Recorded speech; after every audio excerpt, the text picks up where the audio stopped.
अस्सलाम वालेकुम dear students. कल हमने फिजिकल बैलेंस के मतलब थोड़ा सा पढ़ा था, ठीक है। अब हमने फिजिकल बैलेंस के तरीके को पढ़ना है कि फिजिकल बैलेंस जो है वो फिजिकल बैलेंस जो है वो वर्क कैसे करता है, ठीक है। अच्छा, अब फिजिकल बैलेंस का हमने डेफिनेशन की थी और उसके स्ट्रक्चर के बारे में पढ़ा था। अब ये हमने देखना है कि how physical balance physical balance work कैसे करता है। उसके लिए एक एग्जांपल दी हुई है, एग्जांपल को आप खुद पढ़ लीजिएगा, मैं आपको तरीका बता देता हूँ कि with the help of physical balance की मदद से आप किसी चीज का मास कैसे मालूम कर सकते हैं, ठीक है। How to find the mass of an object. कोई भी ऑब्जेक्ट आप ले लें, कोई स्टोन ले लें, कोई भी चीज है, उसका आपने मास जो है वो कैसे मालूम करना है, ठीक है।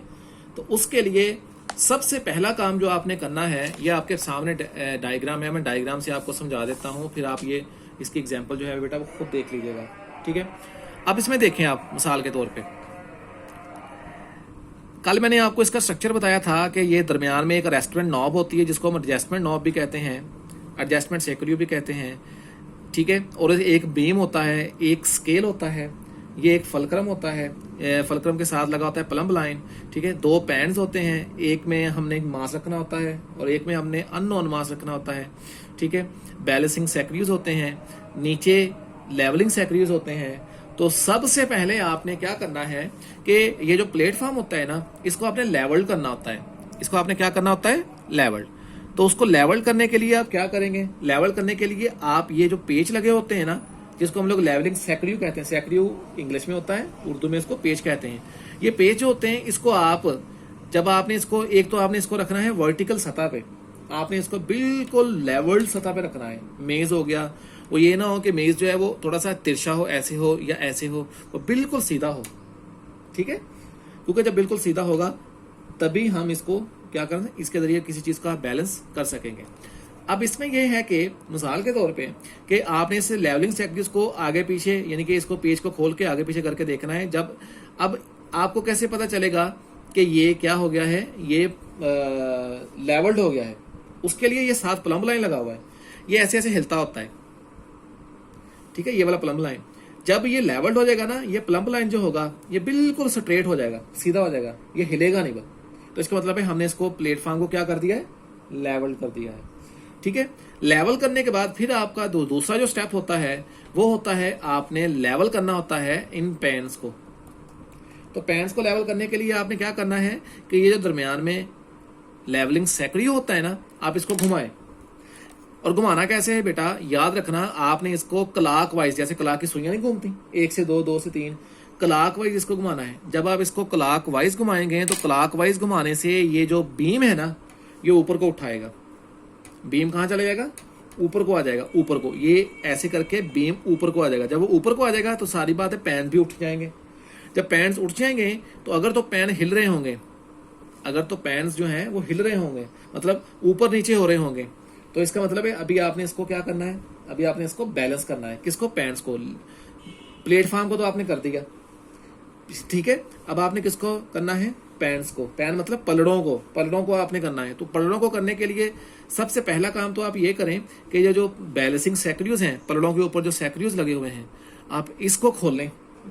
आप इसको खोल के पलड़ों को आगे पीछे करें, दाएं जाना बाएं जाना, दाएं जाना बाएं जाना करें। और फिर देखें ये सुई जो है, ये रेड कलर की जो सुई बनाई हुई है उन्होंने, ये छोटी सी होती है, उन्होंने बहुत लंबी बनाई है। अब ये जो सुई है ना, ये अगर तो हिल रही है, जीरो पे टिकी हुई नहीं है, ठीक है, रुकी हुई नहीं है, हिल रही है, तो आप इन बैलेंसिंग सेक्रियो के जरिए इन पैन्स को आगे पीछे करके देखें। समझ आ गई।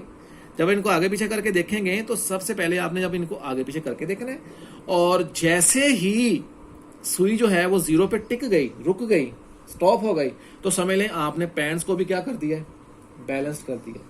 फिर आप इसी नॉब को एंटी क्लॉकवाइज घुमाएं, तो दोनों पैन्स प्लेटफॉर्म मतलब ये जो बेस है इसके ऊपर आके टिक जाएंगे, रुक जाएंगे, यहाँ पे आ जाएंगे। फिर आपने लेफ्ट पैन में रखना है अननोन बैलेंस मास, अननोन मास लेफ्ट पैन में, इसमें आपने अननोन रखना है। और ये जो दूसरा राइट पैन है, इसमें आपने स्टैंडर्ड मास रखना है। स्टैंडर्ड मास कौन सा होगा, 2 ग्राम, 4 ग्राम, 6 ग्राम, 10 ग्राम, ठीक है, छोटे छोटे ग्राम्स, क्योंकि ये बहुत छोटे वैल्यू को मालूम करने के लिए इस्तेमाल होता है, बहुत बड़ी वैल्यू के लिए इस्तेमाल नहीं होता। ठीक है, अच्छा इधर आपने रख दिया जो आपने मालूम करना है, टू बी वे, जिसका आपने वजन करना है, मास करना है, और इसमें आपने रख दिया जिसका आपने मास, यानी कि जिसका आपने मास मालूम करना है उसको आपने लेफ्ट में रख दिया, और जो आपको मौजूद आपके पास है 1 ग्राम 2 ग्राम 10 ग्राम वो आपने इधर रख दिया। रखने के बाद फिर आप इस रेस्टमेंट नॉब को घुमाएं क्लॉकवाइज। ठीक है, क्लॉकवाइज घुमाएं तो दोनों पैंस ऊपर उठाएंगे। ऊपर उठेंगे तो आप देखें क्या सुई हिल रही है या जीरो पे टिकी हुई है। देखें, अगर वो जीरो पे टिकी हुई नहीं है, हिल रही है, तो फिर आप इसको एंटी क्लॉकवाइज घुमा के पैंस को नीचे रख दें, फिर एक मास और ऐड कर दें, एक मास और ऐड कर दें। ठीक है, जैसे ये आखिरी पॉइंट है ना, रिपीट, 5वां पॉइंट, अगर आप अपनी किताब देखें तो किताब में पॉइंट नंबर 5 है, रिपीट एडिंग और removing suitable standard masses in the right pan till the pointer rest at 0 on raising the beam। मिसाल के तौर पे आपने क्या करना है, पहले आपने इसके अंदर रखा, मैं यहाँ पे लिखता हूँ, सपोज दैट आपने इसमें आपने रखा 2 ग्राम, इसमें तो आपने रखा है ना, पत्थर रखा हुआ है, कोई चीज रखी हुई है, आपने इसमें रख दिया 2 ग्राम, फिर आपने इसको घुमाया, पैन ऊपर उठाए, लेकिन फिर भी सुई हिल रही थी, इसका मतलब है इसका ये मास नहीं है, तो आपने क्या किया, 2 ग्राम और रख दिया, फिर इसको घुमाया तो रखा, तो फिर पैन हिल रहा है, मतलब फिर ये सुई हिल रही है। ठीक है, चले आपने 2 ग्राम आपने 6 ग्राम का और रख दिया, फिर आपने उसको एंटी क्लॉकवाइज घुमा के इन दोनों पैंस को नीचे रखा। जब जैसे ही आपने इसको नीचे रखा, ठीक है ना, और इसमें 6 ग्राम ऐड किया, फिर आपने इसको क्लॉकवाइज घुमाया, बीम ऊपर को उठ गया, तो अब देखें सुई अगर 0 पे टिक गई है, तो आपने क्या करना है, आपने ये नोट कर लेना है कि आपने यहाँ पे कितने मास रखे थे। पहले आपने कितने का रखा था, 2 ग्राम का, फिर आपने कितने का रखा, फिर आपने कितने का रखा, 6 ग्राम, 2 ग्राम 2 ग्राम और 6 ग्राम, इनको टोटल कर लें, टोटल कितना हुआ, 10 ग्राम। तो इसका मतलब है यहाँ पे जो पत्थर रखा हुआ है, स्टोन रखा हुआ है, उसका मास कितना है, 10 ग्राम है। कितना मास है, 10 ग्राम है। ठीक है, चले मैं थोड़ी सी आप लोगों को इसको करवा देता हूँ, इसकी रीडिंग भी करवा देता हूँ कि पहले आपने लेवलिंग सेक्टिव को एडजस्ट करना है, किसके जरिए, प्लम्ब लाइन के जरिए, और प्लेटफॉर्म को लेवल करना है फिजिकल बैलेंस के। ठीक है, फिर आपने क्या करना है कि आपने रेस्टिंग नॉब को क्लॉकवाइज घुमाना है, तो दोनों पैंस कहाँ चले जाएंगे, ऊपर को उठाएंगे।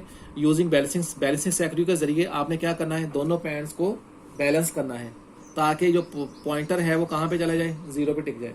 ठीक है, फिर आपने क्या करना है, रेस्टिंग नॉब या रेस्टमेंट नॉब या एडजस्टमेंट नॉब को क्या करना है आपने बेटा, आपने उसको एंटी क्लॉकवाइज घुमा के दोबारा उसके ऊपर रखना है। अब उसके अंदर आपने स्टोन रखना है राइट पैन पे, और लेफ्ट पैन में आपने क्या, लेफ्ट में प्लेस द गिवन मास, जिसको आपने मालूम करना है उसको लेफ्ट पे रख देना है, और स्टैंडर्ड मासेस को आपने कहाँ पे रखना है, राइट पैन पे। उसके बाद आपने फिर क्या करना है, place suitable standard masses right pan में, रेज द बीम, बीम को फिर उठाएं, लोअर द बीम, बीम को नीचे रख दें अगर पॉइंटर हिल रहा है, यानी पॉइंटर 0 पे नहीं टिका हुआ। ठीक है, रिपीट एडिंग और रिमूविंग, मास को रखते जाएं, उठाते जाएं, जब तक जो रेस्ट में जो बीम की सुई है वो 0 पे नहीं टिक जाती। जैसे ही वो 0 पे आएगी तो समझ लीजिए आपने कैलकुलेशन कर ली है। तो आप देख लें उसमें कितने मास रखे हुए हैं। जैसे हमने कहा था, पहले हमने 2 ग्राम का रखा, फिर 2 ग्राम का रखा, फिर 6 ग्राम का रखा, टोटल करके देखा 10 ग्राम, तो उस पत्थर का मास कितना था, 10 ग्राम था। ठीक है, ये है फिजिकल बैलेंस। फिजिकल बैलेंस की मदद से पत्थर का मास कैसे मालूम किया जा सकता है वो मैंने आपको बता दिया है तरीका। आई होप आपने अंडरस्टैंड कर लिया होगा। ठीक है, अल्लाह हाफिज़।